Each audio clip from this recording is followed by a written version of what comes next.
Welcome back to Network Information Hiding. Chapter 9 is what I discuss this time. So let's assume you found a new hiding technique and now you want to publish a paper about it. But how do you describe the hiding method?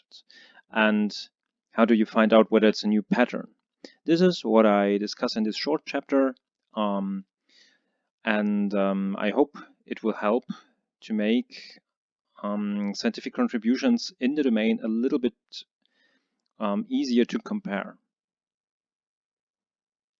So if we look at the results of our survey from 2016, in which we analyzed 131 hiding techniques, especially how they were described, then for, well, about 75%, we see a clear description of the application scenario and a partial description without many details for about 105. Of course, I didn't mean 75%, but 75 of the 130. So there are quite a few where there's no application scenario described, or the required properties of the carrier. Also entirely lacking in several cases. Countermeasures are described for less than 50%. Well, a few describe them at least partially. The capacity is also not explained well, while we also count bitrate estimations, etc. under capacity. Robustness is described in very few cases, and only very few papers describe the control protocol, but this is understandable because a control protocol is not always present. Next, we analyzed whether the descriptions differed over time, and that's the case, for instance, for the early papers in the years till 1999, more of them, almost 70%, described countermeasures, while this value decreased in the 2000s and increased again in the years from 2010 to 15.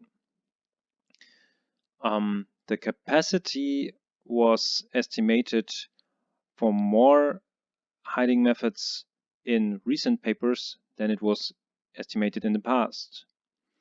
So the problem is, if everybody describes hiding methods in a different manner, then this is difficult to compare. So the idea is to have a unified description method, because then you can easily compare the hiding techniques, their countermeasures, their properties, and you also can easily spot what's still missing, what still can be done in research by other people.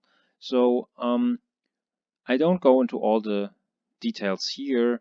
In this paper, you even find two examples that fill these description properties entirely. But basically, it works as follows. So you structure the description of the hiding technique in three aspects. The first aspect is hiding method general information. This is mandatory. Most of this is mandatory. Actually, everything except the control protocol is mandatory because this is not always present. So first you tell us which kind of hiding pattern does your hiding technique belong to, because this eases categorization. If it's a new hiding pattern, which is, well, theoretically possible that you find a new hiding pattern, then wait for the next slide, I will explain things. But you can still describe your hiding method this way. Then you describe the application scenario, the required properties of the carrier in the sense of what needs to be present and what circumstances must be given that the communication works. Are there circumstances where it doesn't work? Make this explicitly clear. And then the next part is the hiding method process, where you describe how the sender side works. So how does the covert sender embed and transfer the information? And then you describe the receiver side. How does the receiver receive the information? How are the information extracted? Generic covert channel properties like bitrate are described here. Then if you have control protocol, you can describe it in this part. And the third part here are potential countermeasures that you foresee or already tested countermeasures. You can combine both. And this includes detection limitation, auditing, and limiting countermeasures. So this is up to you. And with the structure, imagine multiple hiding techniques are described this way, then you can easily compare them. Because you want to see how the underside process works for one method, well, you look into this part. And then you look into the same part of the next paper. And this allows a much better work and advancement of the domain. There are no ways around a hiding pattern because this is the key part here for categorizing the hiding technique. Some works already applied this unified description method. Of course, we also applied it in own work, but I just don't want to cite own work here. This is work by others. And where you can also see examples where how they did it, how did they use the unified description method to describe their own and new covert channels. This framework here from the paper Creativity in Mind describes the process of finding and determining whether research provides a new pattern or an extension for an existing pattern. So part one or step one is already done. It's to generate a pattern collection, which is available on the website that ih-patterns.blogspot.com, and I will put the link in the slides that I upload. So the pattern collection is available and browsable online. There's always the latest version available. It's always citable using survey papers and so on. It's accessible. Now, let's suppose a researcher, which is R here, finds a new hiding technique. And this hiding technique in this workflow is analyzed basically via its originality, how original is it, about the quality and adaptability of the approach. And then, so the work is sent to peer review to the scientific community, which plays a major role here, and it can reject the work, so the work needs to be modified, and maybe this causes additional review rounds. And then there are two, in case of acceptance, there are two halves. So first of all, and this is the most likely case, it's accepted as a paper that provides evidence for an existing pattern. In psychology, this is called a small c contribution because it's linked to small creativity. It's not an entirely new pattern. This is not a term that should imply that the work is bad, useless, or boring, or whatever. No, it's just not leading to a completely new pattern, but it maybe improves a lot the understanding of an existing pattern with a new pattern-based countermeasure, or improves the hiding technique's capacity by 200% or something. And then this will be published, and the publication can then be cited in the pattern collection. So the pattern collection will grow and grow and grow because related work will be added over time, either in form of papers or on the website.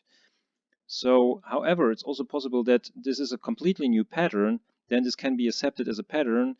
It's a big creativity step here, a big C. The details on the evaluation are described here in this paper.